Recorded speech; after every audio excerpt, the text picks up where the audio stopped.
Itua rĩa ndundu ya aminista thirikari-ini ya Kenya kwanza muthenya wa ira gwĩtĩkĩria thirikari kwendia kambuni na honge cia thirikari hatarĩ gũkuruhania mbunge ya bururi nĩrĩo rĩcũngĩrĩirie ndũgamano njerũ gatagatĩ ka atongoria mwena wa thirikari na mwena wa mũng'ethanĩro bũrũri-inĩ arĩa mekĩrĩire nganja itua rĩrĩ makiuga nĩ mũgarũ na watho kuona mũingĩ wa bũrũri ndũrĩkuruhanagio harĩ matua maya.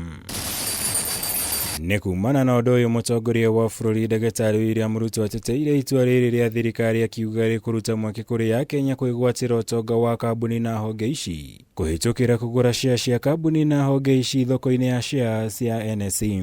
Yesterday in cabinet we approved a new law that will provide mechanisms for Kenyans to own part of what is Kenya. And I am looking forward to the Nairobi Stock Exchange, to the Securities Exchange here, to provide the necessary capital for Kenyans to buy into these entities. Ũndũ ũyũ na kũrĩ ũguo nĩ wĩkĩrĩirwo nganja nĩ ambunge a mwena wa mũng'ethanĩro makiuga ĩno nĩ njama ya thirikari kwenderia kambuni cia andũ kiumbe thĩinĩ wa thirikari. Na thogora wa thĩ mũgarũ na watho kuona mũingĩ wa bũrũri rĩu ndũrĩkuruhanagio harĩ matua maya kumana na kweherio kwa rĩendekithia rĩa kũhĩtũkio nĩ mbunge. That the proposed sale of assets is not meant to revive the institutions. It is meant to help people in Kenya Kwanza who have formed companies in Asia, Middle East and Eastern Europe. Those are the people who want to take over our critical assets, make money and then sell them further to foreign interests. I want to tell Kenyans that what William Ruto and Rigiji are planning is to sell everything for a song, so that they can be able to own these properties. We have to say no. Port ya Mombasa ya KPA na zile port zingine zote zilizoko hata ya Lamu ni kwamba kuna njama kubwa sana ya kuuza hizo port, na hii njama imekamilika na hivi sasa ni kutafuta mnunuzi wa kuuza port ya KPA ya Mombasa.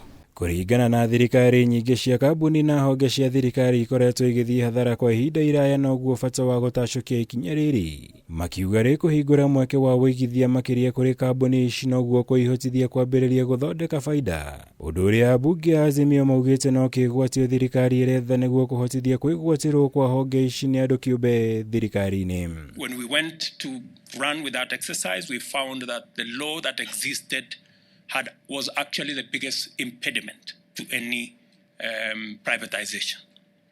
It's a law that has been there for the last almost 15 years, and it has made it impossible for any divestiture to happen and for any democratization of what is owned by government to be undertaken. This so-called privatization of the sugar mills in Western Kenya has nothing to do with the revival of those industries.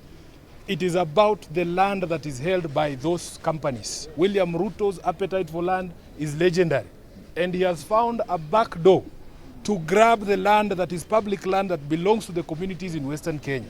Ihinda-inĩ rĩu mũtongoria wa bũrũri nĩ ahithũrĩtie atĩ thĩna ũrĩa ũkoretwo bũrũri-inĩ wa kũnyiha kwa ndora ya bũrũri wa Amerika nĩ ũtanyĩtwo gũkorwo thirĩte ihinda-inĩ rĩa ciumia igĩrĩ ciũkĩte, makĩria kumana na mũbango wa thirikari kwambĩrĩria kũgũra maguta na ciringi ya Kenya mabũrũri-inĩ ma nanja. Ngĩribotera Kameme TV, njĩtagwo Mũhũra wa Gunya.